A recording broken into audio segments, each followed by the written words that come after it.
Welcome in to the Hot Read Podcast live here on Wednesday, February the 26th, live from Indianapolis, Indiana at day 2 of the NFL Combine. I am your host, JT Ruhnke, writer and reporter here at the 440 Sports Podcast Network. You can follow me on Twitter at JT_Ruhnke. No Stoney today, back in Nashville, obviously. It is a very, very busy week for all of us. Couldn't expect him to report in every single day from the Combine as we continue hustling and bustling here in Indianapolis. But, a little shorter show today for you guys based on the news and what we heard from the edge position guys, the defensive tackles, the linebackers that we heard from, and we'll see test tomorrow. Thoughts on that, along with the big breaking Titans news that dropped earlier this morning. Harold Landry being granted permission to seek a trade. More on that in this show, and answering your questions about this draft class and so much more on today's little, mini bonus episode, I like to call them, of the Hot Read Podcast. Reminder, if you are joining us live over on Twitter or Facebook and want to join the conversation like Eddie is already here in the chat, do us a favor and head on over to that 440 Sports YouTube channel where you can join Eddie and so many more of you as we get going here. We are brought to you by ML Rose Craft Beer and Burgers with 7 wonderful locations in the greater Nashville area: Capitol View, Franklin, Gallatin, Melrose, 8th Avenue, Mount Juliet, Sylvan Park, and a 8th location coming soon to East Nashville near Inglewood. Also sponsored by Sinkers Beverages, serving the local East Nashville community for over 40 years. Simply got to go over there and shop Sinkers for all of your liquor, spirits, and beer needs. Thank you to them for sponsoring the show. And we can jump right into it here today because, we've been talking about this for quite a while. And, the preconceived notion that it felt just from the production, the fit, and where this Tennessee Titans franchise is as of right now, Harold Landry most likely was going to be on the chopping block. This is something that I have kind of alluded to in my gut feeling from the last game of the season when he had a sack and a half. And I said, I think Titans fans need to be watching this game, if nothing else, to see Harold Landry probably play for the last time in a Tennessee Titans uniform. And it seems like that is where we are headed with this offseason. As Adam Schefter reported earlier this morning, the Titans have granted permission to former Pro Bowl linebacker Harold Landry to seek a trade per sources.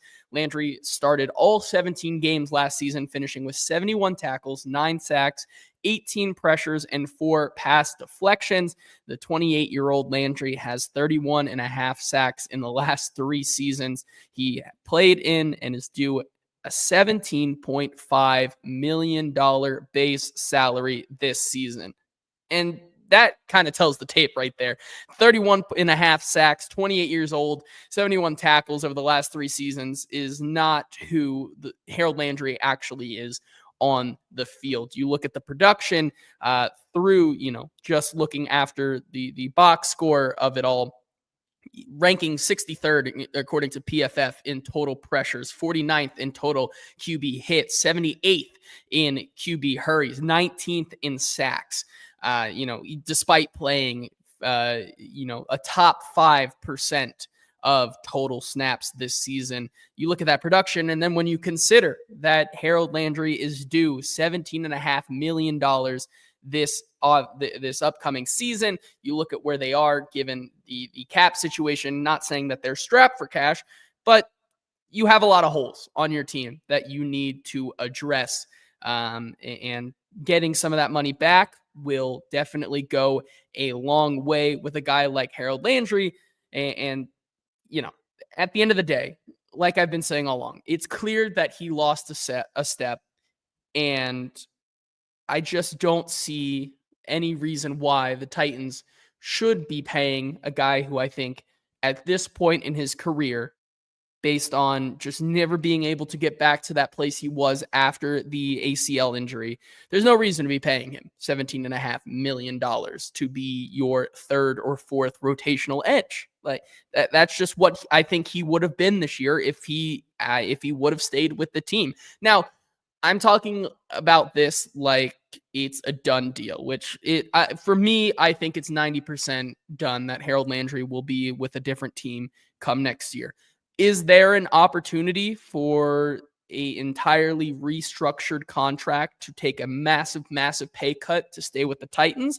Maybe that's some of that loyalty that Mike Borgonzi and Chad Brinker have talked about. Would Harold Landry want to stay with the team he's been with his entire professional career and take a massive pay cut to still be here with the Tennessee Titans?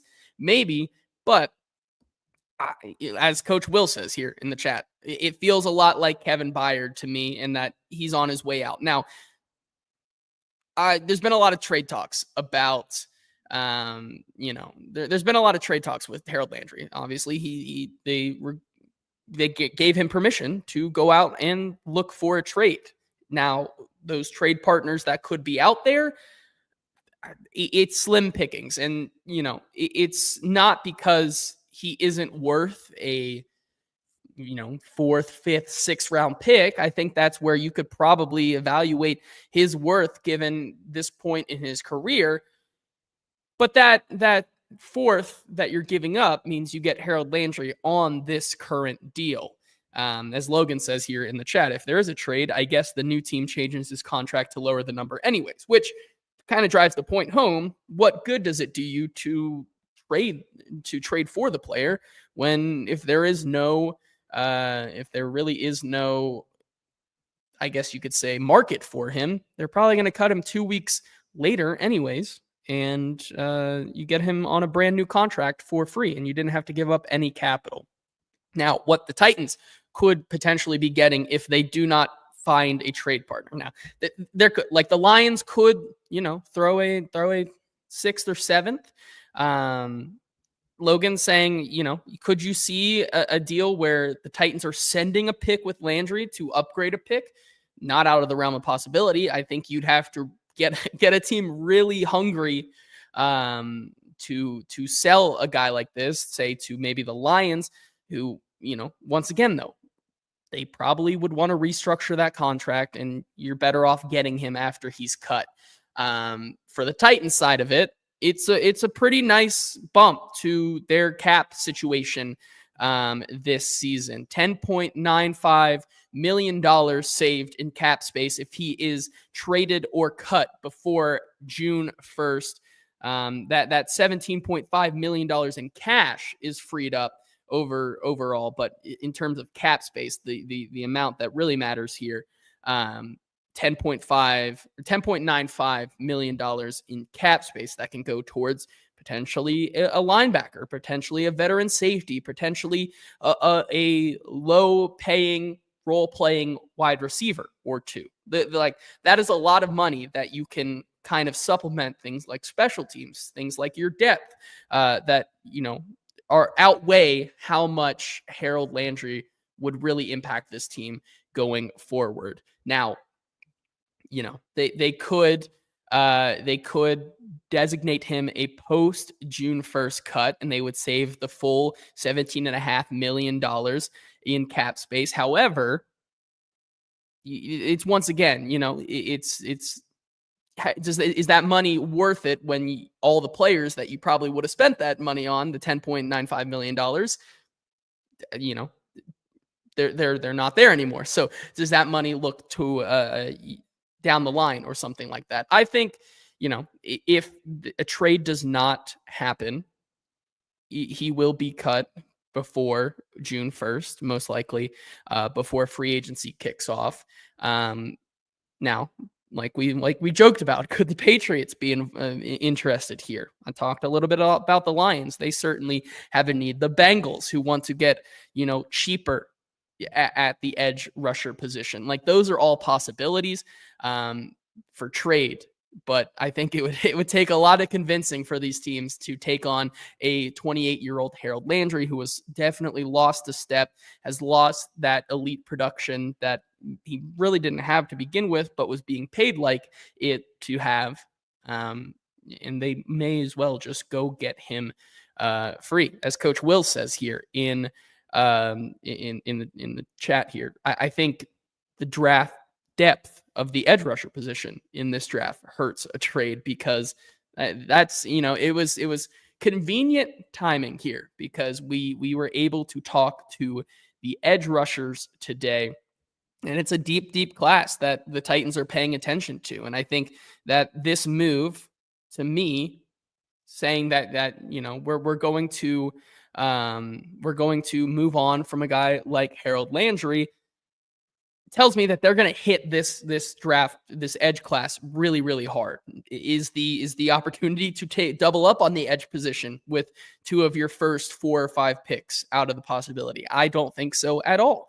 I think that's a very realistic thing. We heard from Mike Borgonzi yesterday about how important it is to build through the trenches, talking about his time in Kansas City and how teams who were able to beat Kansas City at the highest level in the highest competition game, the Super Bowl, won by beating the Chiefs through the trenches. You want to have as many good guys there on the defensive line as possible. And if you were able to come away from this draft with a guy like Abdul Carter and another one of these edges who will get pushed down because of how deep this class is, I think you're really sitting pretty for the upcoming season. And don't forget, you also have Arden Key, who then slots into a more rotational role, something that he maybe could be able to thrive in here for sure. We can get to some of your comments here before we go on and talk about what we heard from this edge class at the NFL Combine today. Kenneth saying, so do we just pray Vrabel wants his boy? I think so. Like, if you're looking to get anything from a Harold Landry, you probably missed your window. Like you were probably trying to trade him at the deadline, if anything, which we heard those talks, but ultimately they decided not to. But yeah, I mean, you really do want to pray that Vrabel wants his boy back for a draft pick. Obviously, we heard as well from Elliot Wolf today talking about how they really need to start paying attention more to the trenches in building through that. Is that a possibility to get a veteran influence in the building that knows Mike Vrabel here? I don't know. It begs the question that it could be another avenue. Eddie asking, I do wonder how they view Jalen Harold. Do they think he could turn into a rotational guy? I think with Harold Landry out of the room, there's opportunity. I don't know exactly how much they feel like Jalen Harold is ready to take on more of that rotational role. But, you got 1 or 2 flash plays from the 7th round rookie last year, and I think that's promising. Definitely a lot more. If anything, it builds competition, bringing in 2 new rookies, if you were to double dip this season. I do think that is a possibility here. Logan saying he thinks that they could fetch a pick for Landry. He has a low hit and could thrive as a Robin. Eddie saying, hear me out. Titans trade down twice, 1 to 3, and then 3 to 7. Trade Jeffrey Simmons, draft 2 edges and at least 1 or 2 defensive tackles, fully reset the defensive line. Like, I'm with you on that. Now, how realistic is that? I don't think so. One, because I think it's going to be hard to find based on where the quarterbacks end up falling in this draft, as well as the guys on the outside. We heard about Matthew Stafford, and it sounds like it's coming down to one of the Las Vegas Raiders or New York Giants for a guy like that. If he goes to the Giants, that kind of takes you out of the competition, or takes the Giants out of the running to move up to the 3rd pick, unless they fall in love with a guy like Travis Hunter or Abdul Carter. Then, you talk about if he goes to the Raiders, then does that put more pressure on a guy like, or on either of the New York Giants and Jets to come up and get a quarterback? I think those are all realistic, but doubling down on that would definitely be hard. As for Jeffrey Simmons, in my opinion, I think there's no way that they're going to trade Jeffrey Simmons, given just how much, first of all, Whether you want to agree with his leadership style or not, I think he has a bigger presence in that locker room than a guy like Harold Landry does. And I think that matters a lot to a team that's looking to fully reset and renovate their entire franchise right now, going through those motions. It's good to have some loyalty in the building. Truly, a guy like Jeffrey Simmons, who has been very vocal about that. But I don't think it's out of the question that you could look at this class and say, out of the, I believe 8 picks they have right now in this draft, 3 of them are on the defensive line and at the edge position. I think that very much could be in play there.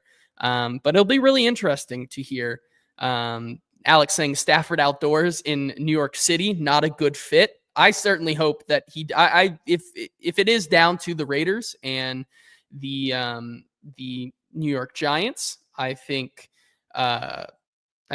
you want to, if you're a Titans fan, you're pounding the table for Tom Brady to continue being in Matthew Stafford's ear saying, come to Las Vegas and play for us, because then it puts so much more pressure on a team like the Giants to make a move. And when that pressure starts to build, that's when they can overpay for something like the first overall pick. And you can end up maybe getting a guy like Abdul Carter still at 3 for that King's ransom, as much of a King's ransom as you can get, moving back from 1 to 3 here. Kenneth saying Simmons honestly played well down the stretch of last year and is here for a rebuild. I agree with you, Alex. I don't think, it's not for everybody. Like, his leadership style is definitely not, but I can't discredit the importance he has to a lot of those players in the locker room. And I think that really means something to them, which is why I think versus a guy like Harold Landry, I think Simmons is the priority there. And so obviously we talked about it, if there was one guy to go, it most likely was going to be Harold Landry. We've been talking about how he's really become invisible over this last year. We didn't really talk about him in the regular season. And then you get to where we are today, where it seems like the Titans are ready to move on. And, it does bring up the legitimate complaint and question that you already have so many holes on your roster. You're essentially creating another one, which I would argue that hole was already there. But, taking away players from your team when you need to add as many players as possible to at impact positions, it's probably not the greatest strategy. But like we said, it's a deep, deep edge class that I think the Titans are really paying attention to. And that starts with the top of the draft here, Abdul Carter, a guy, who we got to talk to today and had some really interesting quotes at the podium. Talked a lot about his style of game, what he, how he, rates himself, some of his leadership qualities that could become very important here for a guy coming into that role with the void that maybe Harold Landry or even like a Jeffrey, like with a lot of these veterans leaving, there definitely is opportunities for leadership to arise. And I think, a guy like Abdul Carter and what he said about leadership today, as well as the versatility that he can bring and how much he really wants to be the first overall pick. We can get into all those. We have those clips today. But first, Abdul Carter, there's no question, I think, that he is the undoubted consensus edge 1 in this class. There's arguments to be made about maybe Michael Williams, but outside of that, like, it's Abdul Carter, and it's not close. You talk about the bend, the power, the speed that he has on the outside, the versatility after only being a true edge rusher starter for 2 years here. I think is saying something. The way he was able to change over to that from the middle linebacker position to outside and be able to rush the passer. I think the way he approached that as well is very professional. But he talked about, the main factor that makes him the consensus number 1 and, edge rusher in the class. And what he said was, in the biggest games, that's where he really shows up. And you can look back at the tape this year at Penn State in those conference championship, bowl games, playoff games. You look at what he was able to do in those moments. 14 total pressures over those 3 games, 1 sack that came in the playoff game against Notre Dame. You look at, he had 2 quarterback hits over those 3 games. Really was able to get after the quarterback and hurry up that offense. You look at what he did there, 11 quarterback hurries, and you look at as well the tackles for loss there. Like, he is getting production. And, I don't look too much into the sack numbers when going up against a team like Notre Dame and Oregon, the way they run those offenses. Abdul Carter even talked about the hardest offensive line scheme that offensive line and scheme that he's played against was that Oregon one. They were super prepared for what Abdul Carter and the rest of that defensive line was bringing. But I think that's one of the things that makes Abdul Carter so great. Finally, and I think it would do really good for the Titans to bring a guy like that in, coming up in the biggest moments on that defense, something that bringing the juice that the Titans defensive line has not had for over a year and a half now. I think that is something that is really valuable at the 101 and would be a home run pick that instantly resets that defensive line by itself and allows you to build on it in an Eagles style way, continuing to draft for value at that position, getting more edges in the room, getting more defensive linemen to learn under Jeffrey Simmons and complement T'Vondre Sweat. Like, taking Abdul Carter, I think, at the 101 right now is where my head continues to be at if they are not able to trade back with, say, the Giants or Jets or Raiders or anyone else that may be there wanting to come up. It's a home run because it resets and allows you to get a fast track to drafting that talent and being a little bit greedy, kind of like the Eagles defensive line system is. Getting more and more talent on that roster is never a bad thing. Here's what Abdul Carter had to say about, one, what it would mean to be the first overall pick and if he thinks he deserves to be the first overall pick, his leadership style, how he has learned to become a leader in his own locker room, and then his decision to change from inside linebacker to rushing the passer on the outside. Here's what Abdul Carter had to say today at his media availability at the NFL Combine. I feel like it's very realistic. I feel like I'm the best player in the country, and the best player should be selected number 1. I feel like I can bring a lot in terms of leadership. That's something I had to step up into this year at Penn State. One of our captains went down, so I had to be a lot more vocal, a lot more, just bringing the team behind me and just being the example that people can watch. So just setting the pace. Yeah, it was a decision that I made. I went to my coaches, had a talk with them. I just knew that my best ability was getting after the quarterback.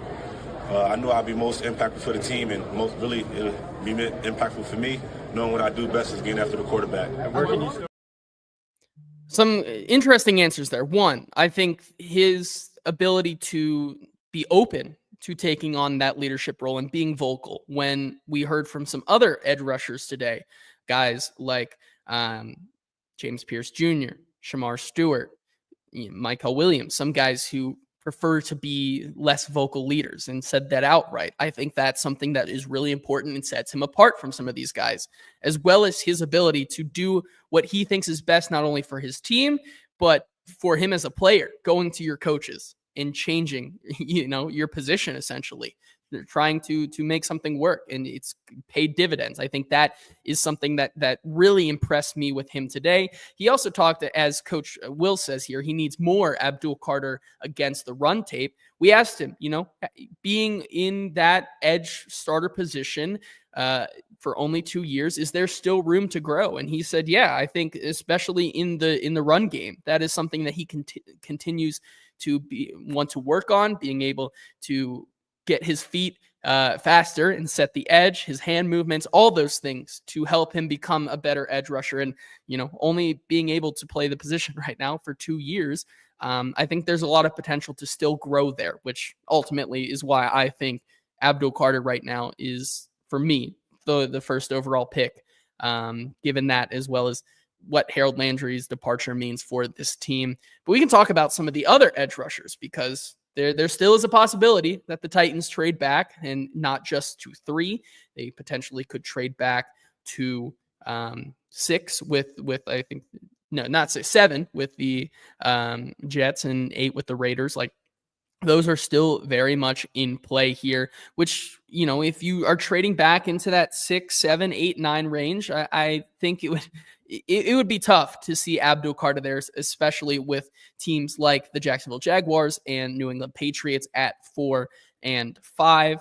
But it doesn't mean that the talent that is there is still, any consolation prize, right? I think a guy like Michael Williams is one who is, I think we are starting to learn that he is pretty high on a lot of league-wide boards here, because of the intangibles and what he can bring to a run defense, as well as getting after the passer. Here's what Michael Williams had to say about how he compares himself to Abdul Carter.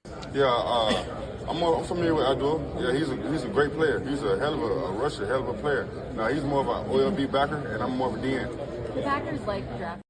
He talked about how he thinks that, a guy like him and Abdul Carter play two different positions. And I think that there is, something to be said about the technicality of that, but both are stellar rushers against the passer. Michael Williams maybe doesn't have as much versatility as a guy that the guy that they could get in Abdul Carter, who has that experience. But I think that what Michael Williams has showed on tape, his ability to bend still at his size, the snap that he has when getting off the line and making his moves, I think is not just a consolation prize. I think he is a possible target for the Titans if they were to trade back into the 6 and 10 range, and probably even emphasize more the Titans' ability to go and double dip at the edge position here.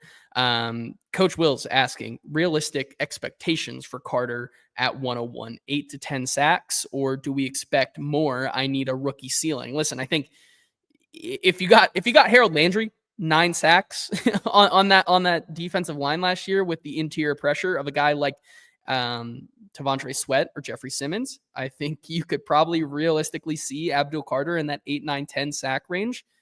But what could that do for a guy like Jeffrey Simmons and Tavondre Sweat? Getting finally some speed and bend off the outside, making teams pay more attention to a guy like that, a young, fast, physical guy on the outside. Does that, maybe it doesn't create Abdul Carter into this, 13, 14 sack guy right off the bat. But does it get Tavondre Sweat finally at 4 or 5 sacks? Does it get Jeffrey Simmons back up there close to double-digit sacks? Like, those are the force multipliers I think you can consider when looking at drafting a guy like Abdul Carter. I think Michael Williams could also help out with that, as well as double dipping, getting Arden Key into a rotational role. Like, that opens up a lot more opportunities, I think, for the interior guys, as well as, the talent alone that is a guy like Abdul Carter or Michael Williams. Eddie asking if, say, the Jets or Raiders want to move up and Michael is there at 6 or 7, that plus a haul is a hell of a prize. I very much agree with you on that one. But I think, with that pick, like I was saying, it's not a consolation in my opinion. I think Michael Williams is clearly edge 2 in this class. I think and that's saying something, because when you think about who edge number 3 is in this class, there's not much of a consensus. Jalen Walker, if you think he plays outside linebacker on the edge, is he more of a linebacker? Like, there's not a clear-cut guy. Is it Mike Green? I don't know about that. James Pierce, Shamar Stewart. Like, there's a lot of guys who I think it could be, but there's no definitive answer here. Jake asking, where do we think Carter ranks amongst former first overall edge rushers like Trayvon Walker, Myles Garrett, Mario Williams, Clowney? I think there's an argument to be made that outside of maybe Myles Garrett and Jadeveon Clowney, like, I think that he could be up there in this discussion. Excuse me, but I think it's not a weak edge clash at all because it's deep. I think the top talent there is still the top talent for a reason, and I would still say Myles Garrett, Jadeveon Clowney. I think Mario Williams is maybe neck and neck there with him, but You look at classes, Will Anderson's class, I think there's a conversation to be had that Abdul Carter gives him a run for his money as the 101. You go back a year or two before that, the Aiden Hutchinson class with Trayvon Walker. I think Abdul Carter is in that mix to be the 101. Like he definitely deserves to be up there amongst those guys. Eddie saying, where would I rank Mike Hell at edge in last year's class? That's a good question. I would have to. I mean, last year's class, I still think ultimately, I'm putting Abdul still at 1. I think over in that class. Michael Williams, I don't think he's that far behind as an edge 2. So maybe edge 3, edge 4. I think they still would, it's not a drop off from last year. Alex asking, does Carter have the desired size? He talked about that. He is on a little bit of a smaller size, 6'3". Looks physically built for sure. But, I think he doesn't have that overbearing Myles Garrett size that you might expect from a guy going at 101. But we talked to Abdul Carter about that today, and he said he felt like he's been playing small his entire life, and that hasn't stopped him now. The way he is able to be able to rush the passer in other different ways outside of his physicality makes him believe that he's just up there with some of the best. And so, I think you could say that he's undersized in this class and with edge rushers in general, but I think the talent makes up for that. Coach Will saying Mike Hell is built like a Titan. I think that also is very true from a vibes perspective as well. So those are the top 2. And I think if you're looking at edge right now for the Titans in the top 10 picks, those are the only 2 in the discussion, which leads us to the other guys who we were able to hear from today, who still had a lot of questions about them for sure. And I think that they're not out of the question, say maybe in the second round at the 35th pick, if the Titans were to go with one of these quarterbacks, Cam Ward or Shadur Sanders. I think you could still find value, and you're going to find players who are going to start day one for you, but maybe not at the elite level of set and forget that you may get with a guy like Abdul Carter or Michael Williams. We will get into those guys here, but not before we thank our wonderful sponsors who make this all possible. The Hot Read Podcast, free to you guys every week, and especially this week where we are going live after every day of the Combine. Reminder, if you missed our episode yesterday talking about everything that Brian Callahan and Mike Borgonzi said, do us a favor and go back and check out that one. Me and Stoney had some really interesting conversation about what the Titans may be thinking about Cam Ward, Shadur Sanders. Is it all lying season? What does it mean? It was a really insightful episode, and I think you would enjoy it. So go check that out after this one. We're talking about the edge rushers and the Harold Landry news today. And then tomorrow we'll be talking to the safeties, cornerbacks, and we'll be able to watch the linebackers and edge rushers and defensive linemen in their testing. So we'll see some fireworks for sure. We'll get into some guys who I think are going to surprise people in their testing tomorrow that they should keep an eye on from a physical standpoint. Going to be a lot of fun for the rest of the week. But we are brought to you by ML Rose Craft Beer and Burgers, 7 locations in the greater Nashville area, including Capitol View, Franklin, Gallatin, Melrose, 8th Avenue, Mount Juliet, Sylvan Park, and an 8th location coming soon to East Nashville near Inglewood. Got to get out there and check it out. Like I said yesterday, I am missing it, and it's for good reason. Over 25 beers on tap, menu that is so hard to beat, from their starters to their sandwiches to their entrees, and of course their craft burgers. Coming up on the end of the month, and their burger of the month, the El Jefe burger, is absolutely delicious. And I think I would implore you to go check them out before that changes up.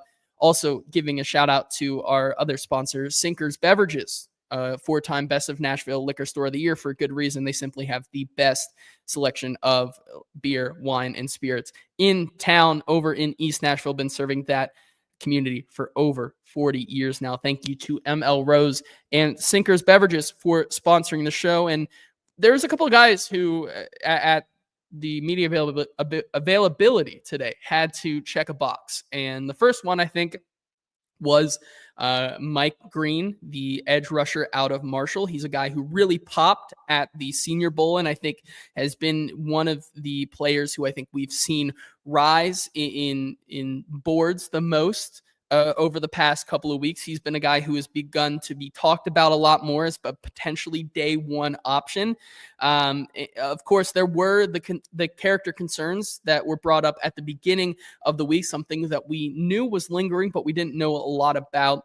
I'm here to say I think the vibe check came back okay on these issues, ranging from things like sexual assault and being dismissed from the University of Virginia before he went to Marshall, were things that weren't recent, but I think are still important to find out and do your due diligence on as a player. I think he handled himself very, very well at the podium. Now, is that a concern going forward? That's something that these teams are going to have to really dive deep in on.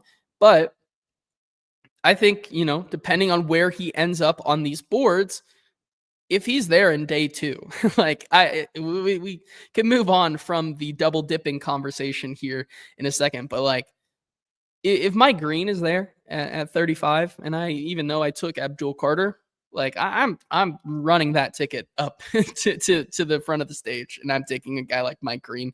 I think that those vibe checks came back okay today, in my opinion, especially for a staff who maybe has had some overhaul. But, Chad Brinker was there last year when they did their due diligence on a guy like T'Vondre Sweat. And if they have Mike Green on their board pretty high and it comes back for him, I think that's a guy they could be interested on.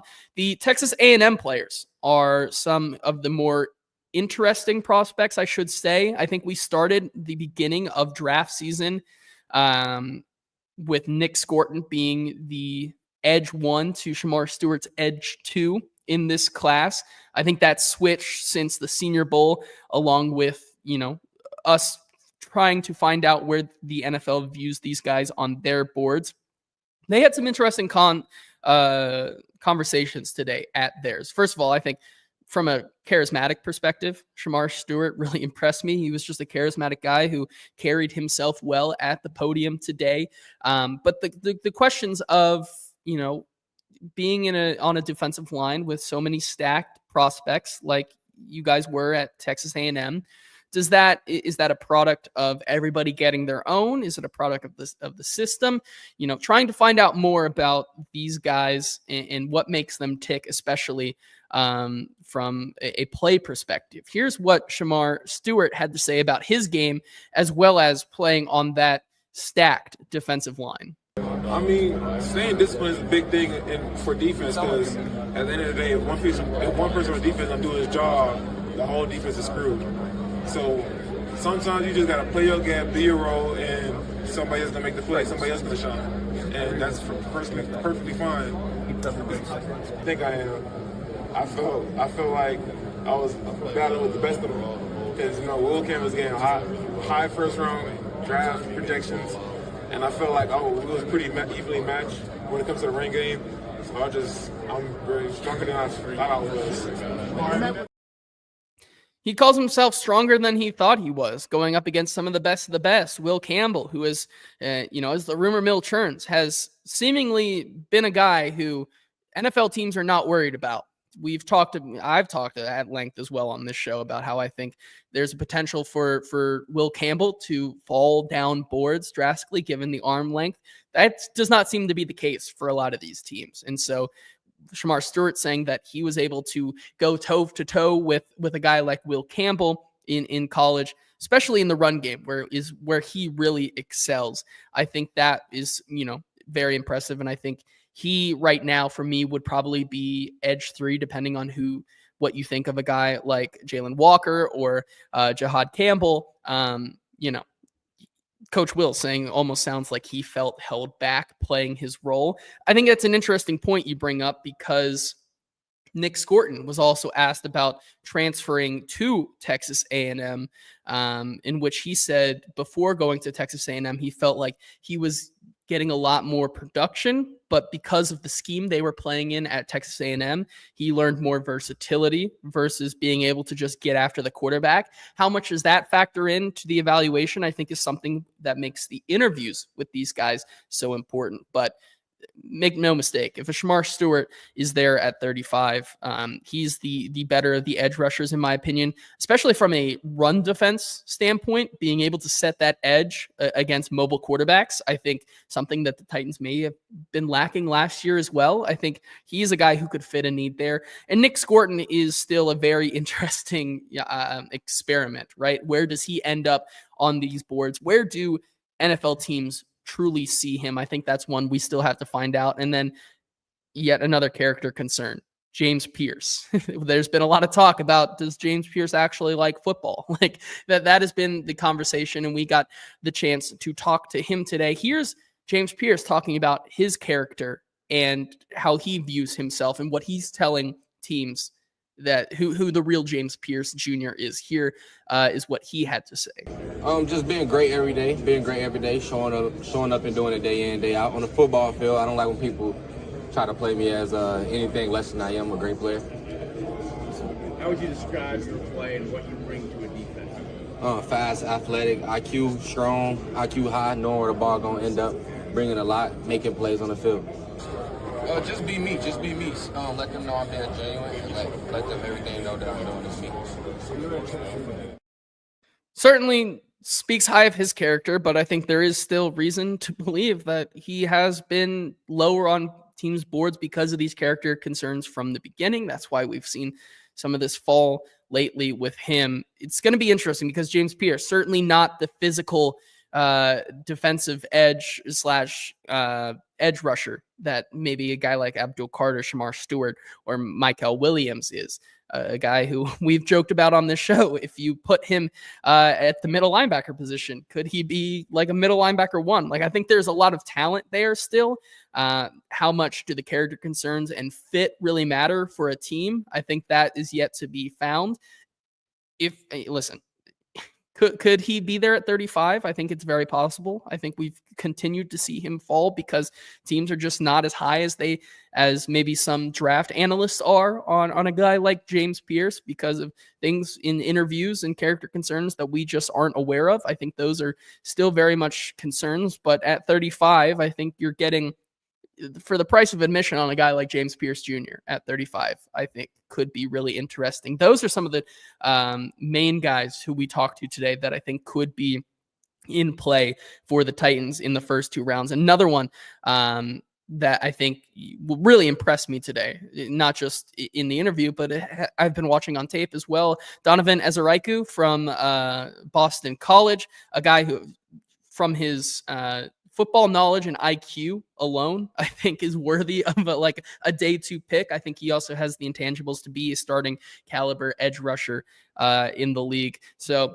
those guys outside of the top two, I think really stood out to me where,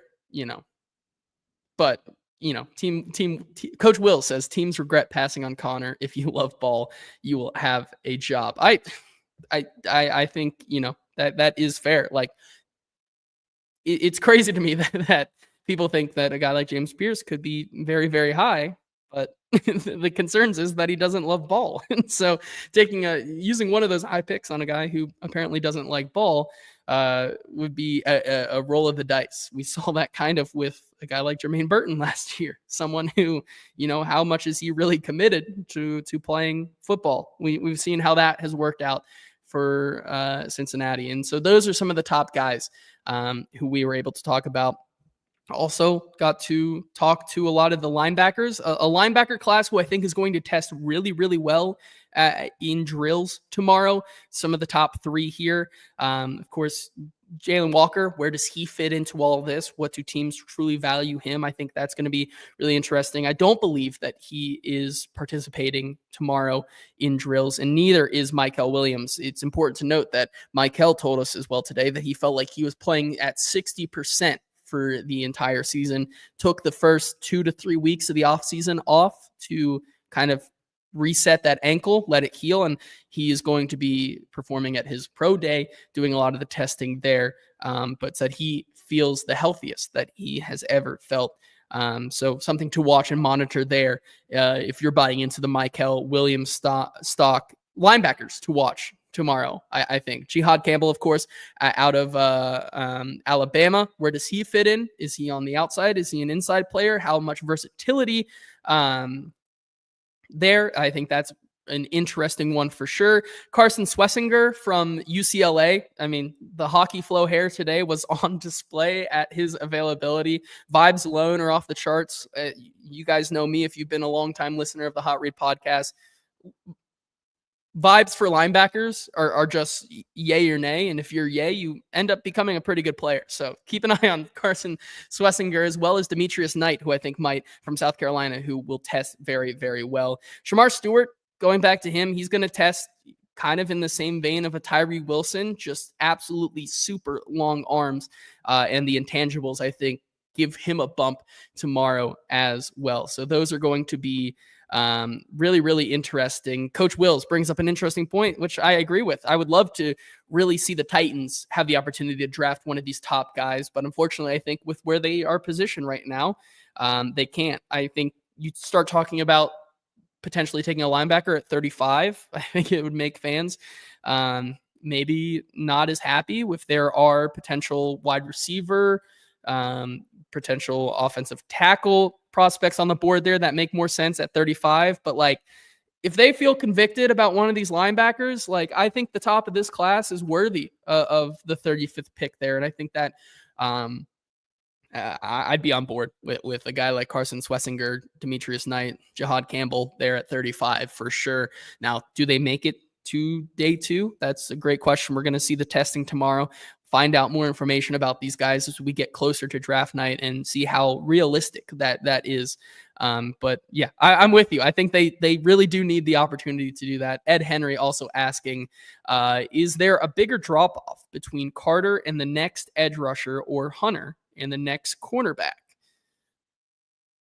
If you're considering Travis Hunter to be a cornerback mainly, I think the gap between a guy like Travis Hunter and the next cornerback, whether it be Will Johnson, whether it be Siobhan Revel from East Carolina, who didn't play this year, if it's a guy like Azareye'h Thomas, I think that gap is a lot bigger than maybe say the drop off between a guy like Abdul Carter and Michael Williams. I think, if you truly believe that he's going to be the top cornerback in this draft, like that in your quarterback needy team, maybe like the Jaguars, maybe like the Giants, like you take a Travis Hunter because that difference there, I think in this class matters a whole heck of a lot. Eddie, but pushing back in the comments saying that he believes Will Johnson could be better than Hunter. Interesting. As I've gotten to learn more about Will Johnson and watch more tape, I've maybe cooled off on him a little bit, but I think still very much worthy of the first day discussion. But Travis Hunter, I think, is bar none the best cornerback in the draft here. Coach Wills brings up a great point. Could you have potentially taken a linebacker there at 64, 65, first or second pick of the third round? Could have, but Jerry Sneed trade continues to haunt them. And I think it'd be good to see the Titans finally take their medicine a little bit, stick and pick, either get more capital or stick and pick without trading up anymore, because we've seen how that's worked out for the last 2 years with the Will Levis trade up as well as the L'Jarius Sneed. Before we get out of here today, just a couple other odds and ends from Titans news and around the NFL. One, we heard, as we've talked about Derek Carr, how does he fit into this discussion? We heard from the Saints front office as well as their head coach that it sounds like they are leaning towards Derek Carr being their quarterback in 2025. How much is that realistic given the contract that he still needs to be kind of restructured and moved around with their cap casualties and cap hell that they are basically in? That's yet to be determined. But we finally kind of got an answer of where they are on a guy like Derek Carr right now. A little bit of a bummer for the hashtag get Carr and then still draft a quarterback crowd. Hashtag just ride with Carr next year. It's tough, but it seems like that's where they're heading. And then the NFLPA team rankings came out today, where the Titans have dramatically upgraded. This is where the players grade team necessities and amenities, such as the treatment of facilities, from the food to nutritionists, training rooms, locker rooms, team travel, ownership, head coach, all of these different things they grade. And then those grades are released by the NFL Players Association. Looking at where the Titans excelled and improved this year in, 6 categories. The Titans improved. Those would be treatment of families, the biggest improvement, D+ to B+. Improved in food and cafeteria, nutritionist, training room, team travel, and head coach, going from B+ with Mike Vrabel to A- with Brian Callahan. There was a note with that talking about how in prior years, players sat in smaller coach seats in travel, and why that jumped from an F to a B this year. But first-year head coach Brian Callahan flipped the seating chart, putting the players in first class and the coaches in coach. Hashtag good guy Bry. Some areas where the Titans did not get better would be, let's see here. The locker room is one that they did not. They still say that locker room needs renovating. Fair, I guess. And then ownership went from a B+ to a B. Read into that however you would like. But bottom line, the Titans have improved from the treatment of players and conditions around their franchise, which is good to see. And then we'll end on this. Head coach being an A- for the Tennessee Titans, where the report said 98% of Titans players feel their head coach, Brian Callahan, is efficient with their time, a rank of 7 out of 32. 98%. Who's the 2%? I just want to know. I want to know who the 2%. Like, be bold. Come out and say, yeah, I didn't think we were that efficient with our time. Who the 2% is, I don't know. Leave your guesses in the comments there, I guess. But as well as the players feel that Callahan is highly receptive to locker room feedback on the team's needs, ranking 14 of 32 head coaches in the league. Eddie going with my guess as well. Got to be Jaquan Jackson. I think that's a good one. NPF, the right side, the whole right side of the line maybe wasn't efficient with their time given the rotation they did there. But just some things to note about the Titans and the grades they got on the NFLPA. And that's going to do it for our show today on the Hot Read podcast. Didn't expect to go this long, but appreciate you all being here talking about the edge rushers and possibilities of what the Titans may do next after they announce that they will give permission to Harold Landry to seek a trade or eventually cut him. Tomorrow, we have edge rushers, linebackers, and defensive linemen going in their testing. We'll talk about everything we saw from that, along with the guys we hear from in the cornerback and safety room. A lot of safeties that could be potential fits for the Titans. Could the Titans look to continue loading up on the cornerback position? Very interesting. A lot of good, interesting guys who I think, are different flavors for what you're looking for an NFL team. That's going to be interesting to talk about. And we'll be back here same time tomorrow, 4 p.m., talking all of those good things. But until then, thank you to ML Rose and Sinkers for sponsoring the show. Check them out if you are in the local Nashville area. This has been the Hot Read Podcast. We will talk to you tomorrow.